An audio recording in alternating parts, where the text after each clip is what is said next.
Hello and Assalamu alaikum everyone. Welcome to दूसरा view podcast again. This is episode 11 part 2 और इंशाल्लाह आज हम बात करेंगे वसीम अकरम वकार यूनुस के ऊपर जो स्पेशल बना था. क्रिकेटिंग राइवलरी थी उनके दरमियान. काफ़ी फैंस को याद है और काफ़ी फैंस के दोनों फेवरेट्स भी रहे हैं, तो उसके बारे में आज ओपिनियन देंगे अपनी. लेकिन उसके ऊपर जाने से पहले जाजिम मुझे लगता है फैंस को बताना ज़रूरी है, जो सारे व्यूअर्स हैं उनको बताना ज़रूरी है कि गोइंग फॉरवर्ड कि आपकी क्या प्रेजेंस होगी दूसरा व्यू पॉडकास्ट में. अस्सलाम वालेकुम मोहसिन, अस्सलाम वालेकुम अदनान, अस्सलाम वालेकुम दूसरा व्यू के तमाम व्यूअर्स और चाहने वालों को मेरी तरफ से. मैं कुछ मसरूफ़ हूँ कुछ प्रोफेशनल कमिटमेंट्स की वजह से. इसकी वजह से मैं क्रिकेट शायद उतनी फॉलो ना कर सकूँ अगले 5-6 महीने. तो क्योंकि मैं ज़्यादा फॉलो नहीं कर सकूँगा बॉल टू बॉल, तो मैंने सोचा कि मैं जो है वो आपके शो में भी जो है उस तरीके से रेगुलर प्रेजेंस ना बनूँ तो बेहतर है. तो ये कि मैं वक्तन फ़वक्तन आता रहूँगा, लेकिन ये है कि अगले 5-6 महीने कुछ अहम प्रोफेशनल कमिटमेंट्स की वजह से मैं हर शो में जो है वो नहीं शामिल रहूँगा. अलबत्ता best of luck. It has been a tremendous start so far for our channel and I hope कि मैं 5-6 महीने तक अपनी प्रोफेशनल कमिटमेंट्स पूरी करके जब इस चैनल पे वापस आऊँ तो नाजरीन जो हैं उनकी तादाद दुगनी चुगनी और वो जितने हैं वो भी खुश रहें और आपका कंटेंट को जो है वो लाइक और शेयर करते रहें. बेहतरीन. तो थैंक यू सो मच जाजिम, और इंशाल्लाह आप आते रहेंगे, फीचर तो होते रहेंगे. मुझे पता है इतनी ज़्यादा चीज़ें होती रहती हैं पाकिस्तान क्रिकेट के लिए जिसमें आप देख भी ना रहे हो, आपको पता होगा क्या होना है. तो इंशाल्लाह आपको ज़रूर आगे भी लेंगे. उसके अलावा we will still be moving forward with the podcast with more consistency. इसके साथ इस्टेब्लिश कर लेंगे कि आगे किस तरीके से जाने में उद्दान है. कुछ आइडियाज़ हैं, होपफुली आप लोगों को अच्छे लगेंगे. इंशाल्लाह आते हुए पॉडकास्ट में शेयर करें आपके साथ. लेकिन आज के दिन वसीम अकरम और वकार यूनुस, द 2 W's.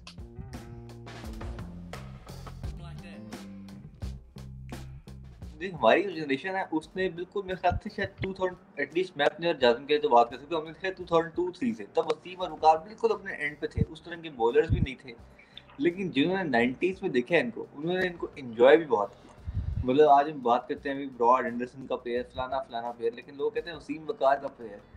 और जिस तरह हमने स्पेशल किसके साथ कंपेयर कर दिया. अच्छा नहीं करते हैं लोग, खैर करते होंगे. बड़ी मोहसिन ने एक बड़ी वीडियो, हाँ, और वो हमारे व्यूज देखिए जो स्पेशल बनाई है वसीम वकार पे, तो उसमें काफी चीजें मतलब खुल के ऑडियंस को सामने आई हैं कि इनकी किस तरह स्टार्ट हुई और क्यों हुई. तो मेरा तो एक सवाल है आप दोनों से कि एक प्लेयर टीम के 2 मेन बॉलर जो कि न्यू बॉल शेयर करते हैं, फिर बीच करते हैं, फिर एंड भी आते हैं, उनकी आपस में बन नहीं रही. वो एक पेज पे नहीं है. एक कप्तान होता है, दूसरा नाज होता है, एक के साथ 5-6 का ग्रुप है, एक के साथ अपना ग्रुप है. ये टीम के लिए कैसे फायदेमंद हो सकते हैं? मैं तो उस बात को से कंप्लीटली डिसएग्री करता हूँ कि टीम के 2 मेन और इम्पोर्टेंट प्लेयर्स की आपस में बनती नहीं है. दोनों ने अपने अपने धड़े बनाए हुए हैं, अपने अपने ग्रुप्स बनाए हुए हैं, और जी उस राइवल से टीम को फायदा हो रहा है. तो ये कैसे हो सकता है? मुझे लगता है वकार साहब सिर्फ कवर अप करते हैं, कहीं ना कहीं उनको दिल में गिल्ट है कि हमारी परफॉर्मेंस से टीम को. अच्छा, अदनान, वकार यूनुस साहब भी ये बात करते हैं और ये बात वसीम अकरम साहब भी करते हैं बहुत ज़्यादा. अच्छा, दोनों ये बात करते हैं. देखिए, बात ये है कि उनकी बात जो है ना वो एक हद तक तो ठीक है कि जब उन्होंने करियर स्टार्ट किया होगा, जाहिर है वो आपस में उनकी एक प्रोफेशनल लेवल होगी, उससे तो टीम को फायदा होता ही है. लेकिन it went way worse than that. जैसे वीडियो में मोहसिन ने बताया कि वो बात प्रोफेशनल राइवलरी से आगे निकल गई थी जब पर्सनल ग्रजेस आ गए थे. एक राइवलरी और ग्रज ये 2 डिफरेंट चीजें हैं, राइट? तो जब वो ग्रजेस पालना शुरू कर दिया ना दोनों ने आपस में, और कैंप्स बनना शुरू हो गई टीम के अंदर, that's where the problem happened. अब इसमें ये है कि अगर आप 90s लेट 90s में जाएं, जैसे मोहसिन ने हाईलाइट किया था वीडियो में कि वकार यूनुस को सिलेक्ट करना जो है ना वो बंद कर दिया गया था टीम से, जो है ना. उसमें ये है कि उसमें एक वसीम मोहसिन ने जो पॉइंट बताया था वीडियो में वो ये था कि क्योंकि वकार यूनुस जो है वो सेंट्रल फिगर थे वसीम अकरम के खिलाफ रिवोल्ट में 93 के अंदर, तो इसलिए शायद वसीम अकरम ने कैप्टनसी का वेंडेटा जो है शायद वो निकाला हो. मेरे ख्याल से ये बात भी किसी हद तक दुरुस्त है, लेकिन ये कि ये आउटराइटली नहीं किया गया. वसीम अकरम ने भी ये ऐसे नहीं किया कि टीम को नुकसान हो रहा है और उसने फिर भी hello bent on his rivalry उसने ये किया था. वसीम अकरम साहब का अगर आप देखें तो उस वक्त टीम को जो है वो वकार के बावजूद भी जो है वो टीम वॉज गुड इनफ, तो वसीम को वो कुशन भी मिल गया था वो करने के लिए, क्योंकि Shoaib Akhtar had emerged on the scene और Shoaib Akhtar was in the peak of his career, in the prime of his career when he was starting out. तो वकार को वो रिप्लेस करने की काबिलियत रखते थे और अजहर महमूद से और अब्दुल रज़ाक से आपको वनडे टीम के अंदर आपको एक डेप्थ मिल जाती है। आपको पता है हमारी बैटिंग ट्रेडिशनली जितने बड़ी बैटिंग रेट्स हमारे रहे हो, we always falter under pressure. तो उस सिचुएशन के अंदर 99 वर्ल्ड कप में और जो हमारी टीम थी उसमें एक डीप बैटिंग होना हमें फायदा देती थी। तो कहीं ना कहीं आप ये कह सकते हैं कि टीम को नुकसान जरूर हुआ इन टर्म्स ऑफ कि जो है कैप्टनसी इश्यूज और टीम की इन्वायरमेंट खराब हुई।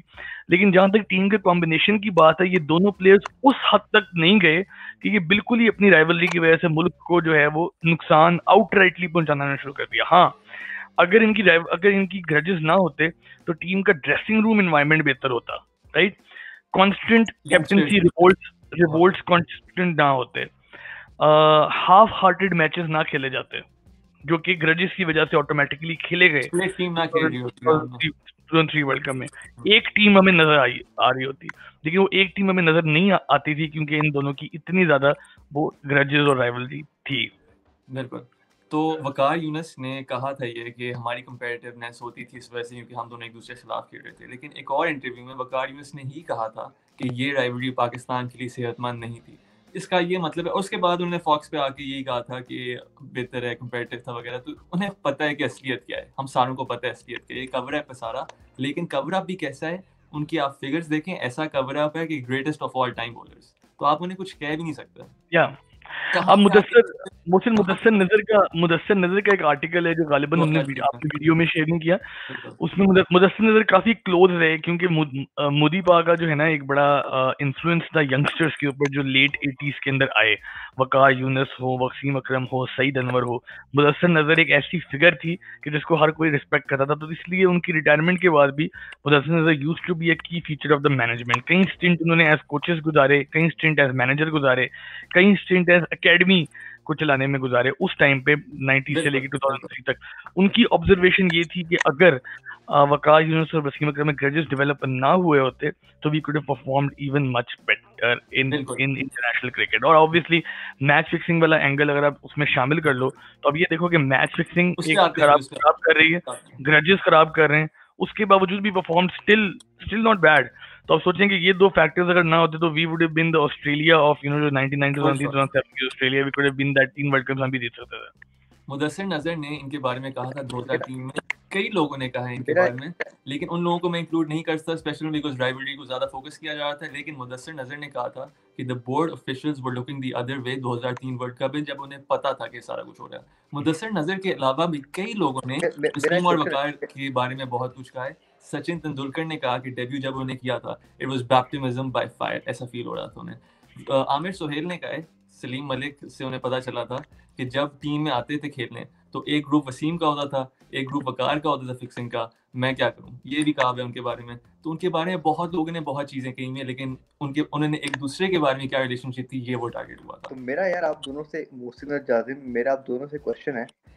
तो मैं हमेशा सोचता हूँ कि क्या वसीम अकरम ने 99 के वर्ल्ड कप में और उस वाले टाइम में वकार की जगह जब शोएब अख्तर को प्रेफर किया वनडे क्रिकेट में और टेस्ट क्रिकेट में भी, तो आपको लगता है कि वकार उसके साथ रहती थी, या आपको लगता है कि नहीं वो बिल्कुल वसीम अकरम ने मेरिट और सोचा और टीम के लिए जो बेहतर था वो किया? इस पर मुझे अपनी रीजन के साथ आप जवाब दें। मुझे लगता है कहीं ना कहीं वकार की गलती हुई कि 99 के कप में सिर्फ वो एक मैच खेला, वो भी बांग्लादेश के साथ हार गया। मेरे ख्याल से जहां तक वनडे क्रिकेट की बात है अदनान, मेरे ख्याल से देखो बात ये है कि हमें अगर एनालाइज करते हैं ना अगर हम हिस्ट्री को उनके रिलेशनशिप के, तो इसमें तो साफ जाहिर होता है कि वसीम अकरम को जहां मौका मिलना था वसीम अकरम ने अपना सेटल करना था ग्रेजुएट वकार यूनुस से, इसमें कोई डाउट नहीं है। लेकिन बात ये है कि वो मौका मिला, ठीक है, वो जस्टिफाइड हुआ क्योंकि वनडे क्रिकेट के अंदर जिस तरह की वनडे क्रिकेट इवॉल्व कर रही थी उन दिनों में, आपको जो टीम कॉम्बिनेशन है वो वकार के बगैर ज्यादा बेहतर थी। अलबत्ता मेरे ख्याल से टेस्ट क्रिकेट में मेरे ख्याल से वकार की डेफिनेटली जगह बनती थी। जो इंडिया की टेस्ट सीरीज के अंदर ड्रॉप किया गया वो गालिबन जाती आप कह सकते हैं। और मेरे ख्याल से अगर ये रेगुलर ड्रॉप वगैरह ना होते तो वकार यूनुस और वसीम अकरम का एज अ पेयर जो है ज्यादा विकेट्स ले सकते थे। लेकिन ऑब्वियसली वो वेंडेटा एक निकालना था वसीम अकरम साहब ने 93 के रिवॉल्ट का, तो वो गालिबन निकला। लेकिन वर्ल्ड कप के वाले से I am happy with how it was managed. I think that was out exactly team जो मैच थी वो अच्छी थी। इस 93 के रिवॉर्ड के ऊपर थोड़ी सी और बात करना चाहता हूँ, लेकिन उससे पहले जो अदनान का सवाल था इस टीम के ऊपर, वकार यूनुस उस वक्त एज भी उनकी बिल्कुल वो पीक कर रहे थे अपनी, क्योंकि रिटायरमेंट के वक्त उनकी एज 32 रिकॉर्ड हुई थी। अब हमें कहा नहीं जा सकता उनकी एज पे, लेकिन कुछ शक हैं। तो उस वक्त भी वो एज कर रहे थे जो 93 में हुआ था। उसके बाद वसीम अकरम मौका ढूंढ रहे थे। 96 में उन्होंने नहीं कुछ किया, 99 में उन्होंने उसको आप सब कह रहे हैं निकालने की कोशिश की। मेन उन्होंने मौका ढूंढा था 2003 में, जो कूप निकाला था वो अपनी कूप बनाना चाह रहे थे वकार यूनुस के खिलाफ आधी टीम को इकट्ठी करके। तो वो उनका मेन वेंडेटा उस वक्त निकलना चाह रहा था। लेकिन उसकी वजह से मुझे लगता है पाकिस्तान को सबसे ज़्यादा इफेक्ट 2003 वर्ल्ड कप में हुआ था, क्योंकि उस ग्रुपिंग की वजह से हम कहीं से परफॉर्म नहीं कर सके थे। आपको बात बताऊं मैं, मोहसिन, उस वो जो एरा था ना जहाँ पे वकार कैप्टन बने थे, पाकिस्तान टीम नीचे जाना शुरू हो गई थी, आपको पता है, वकार यूनुस के कैप्टन बनने की वजह से। अब इसमें मुझे ये नहीं पता, मैं ये श्योरिटी के साथ नहीं कह सकता कि वो वकार का इनएप्टीट्यूड था एज कैप्टन या पाकिस्तान टीम की डेलिबरेट अंडर परफॉर्मेंस थी, लेकिन कुछ चीजें होना शुरू हो गई थी उस वक्त। अब देखिए, सकलैन मुश्ताक जो है इतना बड़ा हमारा एसेट था, वकार की कैप्टनसी में सकलैन मुश्ताक अच्छी तरीके से मैनेज ना हो सके। शाहिद अफरीदी जो है, इवन उनकी डेवलपमेंट जो है वो under Waqar captaincy at par जिस तरह होनी चाहिए थी नहीं हो सकी। इमरान नज़ीर एक टैलेंट बस 1999 के अंदर आया था, हम 2003 वर्ल्ड कप तक उसको तैयार कर सकते थे। He played a fantastic Sharjah cup under Moin Khan captaincy, Waqar Younis की कैप्टनसी में he couldn't be developed. So there was a lot of lapses in Pakistan cricket that happened under Wakar's captaincy. अब ये है कि आया it was grouping और आया it was Wakar's ineptitude. This is something which is difficult to say. अगर हम rivalry की history देखते हैं तो कहीं ना कहीं जो है उस तरफ जो है नजर आता है हमें कि शायद कुछ ग्रुपिंग की वजह से हुआ हो। बिल्कुल। तो जाजिम और अदनान, एक सवाल मैं पूछूंगा, इस राइवलरी के शुरू में जाते हैं और 93 में चलते हैं जब रिवॉल्ट हुआ था, क्योंकि ये दोनों दोस्त थे, बड़ी थे। जब 92 वर्ल्ड कप हुआ था, वकार नहीं खेल सका था, वसीम को दुख हुआ था कि पाकिस्तान के चांसेस डिमिनिश हो रहे हैं कि बंदा वर्ल्ड कप नहीं खेल सक रहा। तो उधर से एक साल बाद कैसे हो गया कि इमरान खान गए उनके स्किपर और एकदम से ये दोनों अपार्ट हो गए, और ऐसे अपार्ट हो कि कूप लीड हो रही है और उसको लीड करें वकार यूनुस। मतलब बेशक उन्होंने क्रिएट नहीं किया, वकार यूनुस ने क्लैरिफाई किया उस चीज को। असल में वकार यूनुस ने क्लैरिफाई किया चीजें ये हुई थी कि 93 के बाद Pakistan cricket was synonymous with Wasim and Waqar. Pakistan, that was Pakistan cricket. If you sum it up in one word, that was Wasim and Waqar. They completely blasted onto the scene. Test series में they completely rocked England. तो उसके बाद captaincy की जब बात आई, जावेद मियांदाद जैसी figure को जब आपने टीम से निकाला, तो then automatically Waqar and Wasim, they probably equally considered themselves as worthy of leadership, but Wasim got it.